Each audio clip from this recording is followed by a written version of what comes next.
Well, I engage with some people who are upcoming comedians, and they say, the Kenyan audience can be very tough and hard to please. Yes. Is it true that comedy is a brain surgery? It's like brain surgery. Is it really tough? Comedy is extremely tough, and you have to be exceedingly intelligent for you to take off comedy, because ideally it's about getting enough people to agree with your madness. And so a lot of times, we need to remember that Kenyans as a society are extremely exposed. Yes. So when you're doing your jokes, they're not just comparing, they're not looking at an industry that, for example, the Kenyan English stand-up comedy scene has been around, I'd say, since 2016, 2017. Yes. They're not looking at you from that age. They watch the Dave Chappelle, they watch the Dave Attell, they watch the Roy Wood Juniors. So you tell jokes and they're like, that's not Dave Chappelle level. Yes, but they forget that that industry has like a 78-year-old head start. So we're just starting. But it's also good because it means that the level of expectation is really high. Yes. So you always have to bring your game. You always have to be at your very best. Exactly. And that's a good problem to have. All right. Yeah. Okay, I love that. So you have Punchline. Yes. Well, how long has it been in existence? Talk to me about it and basically what it is about. Yes. Punchline Comedy Club Nairobi started in 2018, just towards end of 2018, and it basically is a stand-up artist, what would like to call an incubator. And what it is, it's a comedy club that puts artists first. It puts the stand-up comedians first. So that means that we organize the most international shows. We do lots of trainings for the comedians. Like yesterday, we were at the workshop. We have a workshop every single Monday. Okay.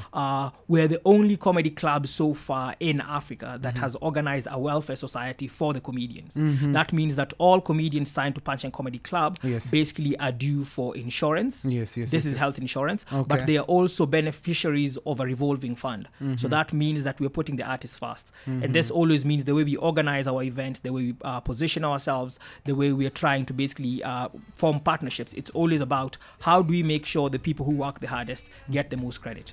So in summary, it's Punchline Comedy Club is driven to providing international style stand-up comedy, but at the very same time our main agenda is to make sure that the comedians are the stars of the show. You talk about training. Yes. You training comedians. Yes. Put me in a class. Yep. How does that go about? Because normally you'd think an artist is going to be trained, like a doctor is going to go to school, get trained, like a journalist, but a comedian, it's going to be tough to convince somebody that this actually happens. Put me in that class, so teach me. Ideally, the first thing we must understand is there must be a level of degree of talent. Okay. And talent is just 10%. Because that's exactly what people think. Yeah. It's just talent. No. Just walk up to the stage, make people laugh. Here's the thing. Every time you meet someone and you say, I'm a stand-up comedian, the first thing they say is, tell me a joke.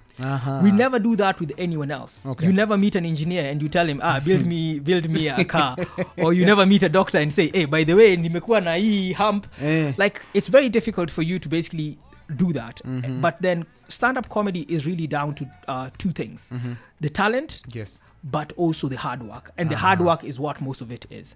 But for instance, if you're interested in stand-up comedy, our Monday workshops are open to everyone. Okay. Anyone who's interested remotely in stand-up comedy. Yes. Two Grapes, Kilimani restaurant, basically every Monday from 6, we are there. And it's really about what are the basics of comedy.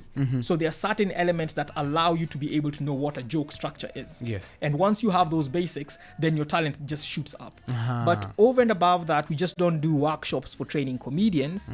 Our workshops also talk about things, for example, like fiscal and financial responsibility. So we have people who are professionals in financial matters who come and speak to comedians and tell them, once you're making money, this is how you basically make sure 3 weeks from then, you're not asking for a pay bill to contribute towards your health fund. Right. The other thing is about intellectual property. We have lawyers who come in and talk to the comedians about, this is what you should do. These are the types of contracts you should sign. This is what you look out for. Right. Yeah. Okay, that's pretty interesting. So when that's you're training the talent, you're not just training the talent. People need to refer to it as a business. You need to think of yourself as a product.